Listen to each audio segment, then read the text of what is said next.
Olá, você está no canal do IBAC Brasil Cursos de Trânsito e nós teremos uma sequência de vídeos com o advogado especialista em Direito Empresarial Jacir Augusto e também com Lúcio Machado, advogado especialista em Trânsito. O tema abordado nesses vídeos será a responsabilidade do funcionário na condução de veículos de empresa. Olá, hoje estamos com o Dr. Jacir, ele que é advogado, especialista na área de Direito Empresarial, atua já nesta área há 15 anos e vai falar um pouco sobre a responsabilidade do condutor de veículos de empresa.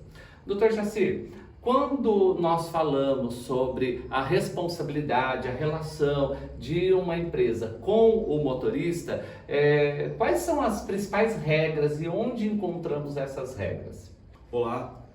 Nas regras que regem as relações de trabalho entre funcionário e empresa, tem uma série de regras que são observadas, dentre elas a Constituição, o Código de Direito Civil, Direito do Trabalho, legislação de trânsito. Então são entre essas e outras a convenção coletiva, que são específicas em relações ao trabalho. Então são algumas das normas que são observadas para o contrato de trabalho. Então a relação entre funcionário e empresa e vice-versa vai observar, primeiro ponto, a convenção coletiva, legislação trabalhista, no caso específico de motoristas, pessoas relacionadas a trânsito, ao Código de Trânsito, e depois a legislação que não se aplicar nessas outras. Então as outras legislações vão complementar o que faltar dessas três primeiras. Mas o principal é a convenção coletiva e a legislação de CLT. Inclusive, muitas vezes há alguns condutores que nos procuram até para tirar dúvidas e visualizamos um questionamento muito comum. A empresa pode tudo com relação ao funcionário, ao condutor? A empresa não pode tudo. Assim também como ela tem os seus direitos, tem as suas obrigações. Ela precisa observar as suas obrigações e o seu contrato de trabalho com o funcionário. Então, assim, depois da reforma trabalhista que aconteceu em 2017, essa relação entre o funcionário, essa relação contratual entre o funcionário e a empresa ficou mais forte. Então, ela tem a reforma trabalhista deu mais autonomia para o funcionário contratar. E em algumas situações ela deu mais autonomia para o sindicato contratar. Então, ela precisa observar essas regras, esses parâmetros, para que ela possa executar a tarefa dela ou a atividade dela e o funcionário vice-versa. Certo. E no caso, nós temos os descontos dentro da relação trabalhista, da relação contratual. Esses descontos sofrem alguma limitação ou a empresa vai poder descontar do salário daquele condutor o que ela entender por bem necessário? Vou colocar um caso em concreto. Aconteceu um incidente de trânsito e acabou gerando danos. Esse valor pode ser descontado, então, do salário do funcionário? Olha, para realizar esse tipo de desconto, esse tipo de tratativa com o funcionário, primeiro ponto tem que se verificar se a empresa tem autorização para realizar esse desconto. Como que foi contratado isso? Então, se de repente a atividade dele tem esse tipo de risco e ele foi contratado, olha, eu autorizei a fazer esse desconto, é possível fazer esse desconto. Mas se esse tipo de desconto, ele tem que estar formalizado por meio de um documento, um contrato, um termo que vai permitir que a empresa realize esse desconto.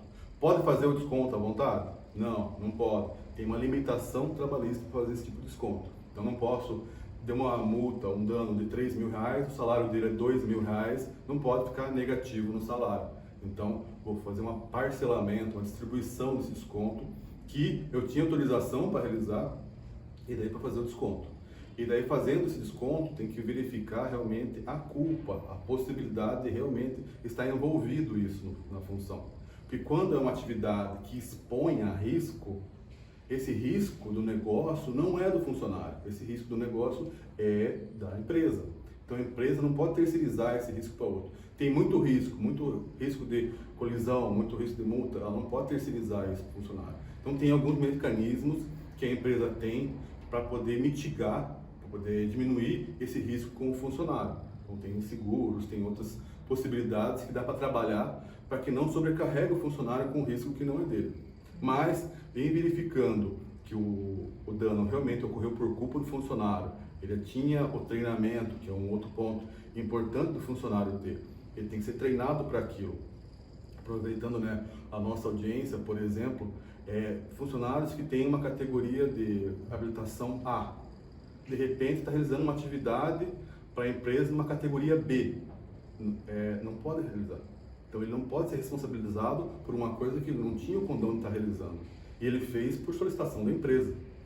Então esse conjunto tem que ser verificado. Eu não posso simplesmente terceirizar a minha responsabilidade como empresa para o funcionário. Eu tenho que pegar e dar o suporte para ele para execução. Dentro desse suporte, treinamento e autorização, se não cumprir, daí sim eu consigo pegar e exigir dele essa responsabilização da atividade dele. Então, para a gente fechar essa questão, os profissionais de autoescolas, também conhecidos como Centro de Formações de Condutores, em caso de algum incidente, seja durante a aula, muitas vezes o aluno fazendo o exame, ou a empresa, o CFC, pode responsabilizar este instrutor? Olha, nesse tipo de situação é necessário comprovar a culpa do condutor na execução da atividade, porque se ele agiu com essa culpa, realmente daí é possível a responsabilização. Se não for a culpa, daí é a atividade de risco, a atividade da empresa e ela que tem que assumir com esse risco da atividade. Dá até para a gente colocar como exemplo a questão do instrutor ao celular. O aluno fazendo ali um percurso ou de repente uma baliza e o instrutor está ali no WhatsApp, no grupo, ou batendo um papo com a família. Nesse caso, ele está totalmente desviando da atenção do trânsito e, consequentemente, do seu aluno. Esse caso poderia ser, acontecendo um incidente, uma colisão, poderia ser esse instrutor responsabilizado? Exatamente.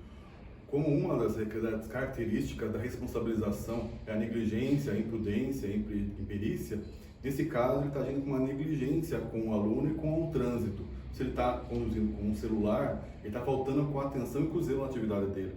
E daí pode ser responsabilizado por causa disso. Ficou com alguma dúvida ou tem algum comentário? Escreva para nós e também não esqueça de deixar o seu like, se inscrever no nosso canal e também seguir a gente nas redes sociais.